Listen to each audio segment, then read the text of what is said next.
We've covered a lot of ground in this video series, and your head might be spinning a bit from all the information. So let's just recap and go over what we've learned so far. First of all, most people do niche research the wrong way. They find a popular niche, and they think they can make a killing in it, only to find that it's oversaturated and has lots of well-established competitors. They fail miserably, they get disenchanted, and they give up.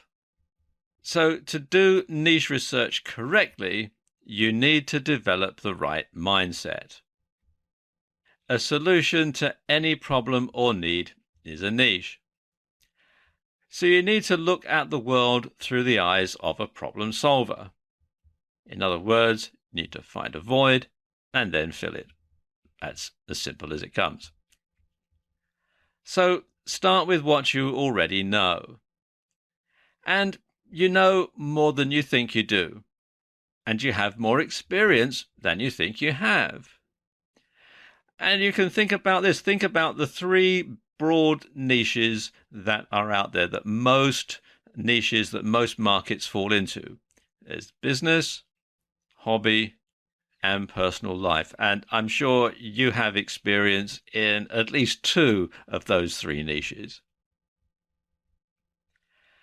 And you can still tackle a subject even if you don't know it. It just needs more research. So you want to do your preliminary research, and you want to start online, and you want to look at sites like Google Trends, at tetrapeak.com to find the best-selling eBay products. You want to look at Amazon.com's bestsellers, and you want to look at whatstrending.com to see what's trending on social media, to see what people are talking about, what people are interested in. Then you carry on your research offline by looking at magazines, because if there's a magazine on a subject, then that's a viable market, because magazines cost a lot of money to print. Newspaper want ads and job ads are another good thing to look at when you're looking for a niche, because if there's a job to be done, then there's a need to be filled.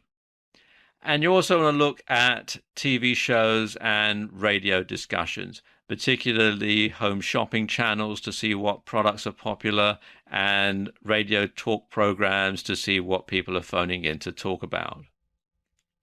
Then you want to delve in and do some deeper research. You want to do some deeper research online. First of all, you want to look at forum discussions. You want to see what sort of things people are talking about. You want to see the questions that they're asking. You want to see the answers that they're being given, because this is going to give you a lot of information as to people's concerns in this particular niche. So go to Google, type in the name of your potential niche, followed by forum, and see what the results are. Another thing to do is to look at the questions and answers on Yahoo Answers. Similarly to forum discussions, that's going to give you an idea as to what the interests are in this particular niche. And if there are lots of questions and lots of answers, then you'll know that it could be a very viable niche.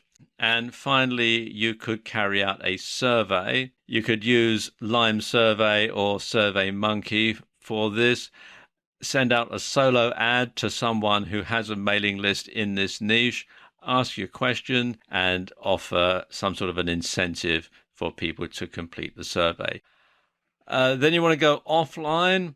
If you're going after a business niche, then talk to a trade association or go to a trade show to find out what the concerns are and to assess the size of the market. If it's a hobby, then join a club or a society and again talk to the members, find out what's going on. But generally, to find out things about a niche, just talk to others, ask questions, and find out what the answers are. And of course, if you're finding out people's concerns, if people have a gripe, they'll be quite happy to tell you, and then you'll know what the problem is and you can find a solution with your niche-based product. It's better to take a narrow beam approach than a broad brush one. So you'll get fewer searches, but there's less competition, so you stand a greater chance of success. And you want to niche down 3 times. So, for example, in the weight training niche, you could say weight training for women, and beginner weight training for women. Beginner weight training for women is going to get fewer searches than just weight training, but there's a lot less competition. So if you're just starting out, you stand a much better chance of dominating this niche than you would do the general weight training niche. And there are tons of online tools to assist you in niche research.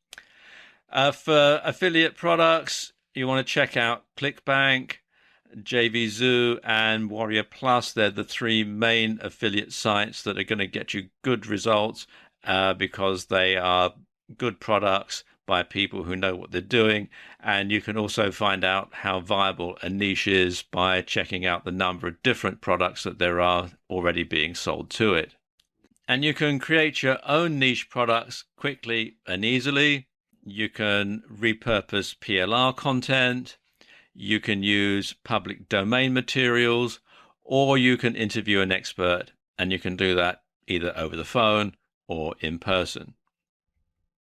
And finally, research is one thing and actually doing is another. So once you've managed to find your niche, once you've managed to get an idea as to the profitability of this niche, the next thing to do is to take action and start marketing to that niche. And I wish you every success.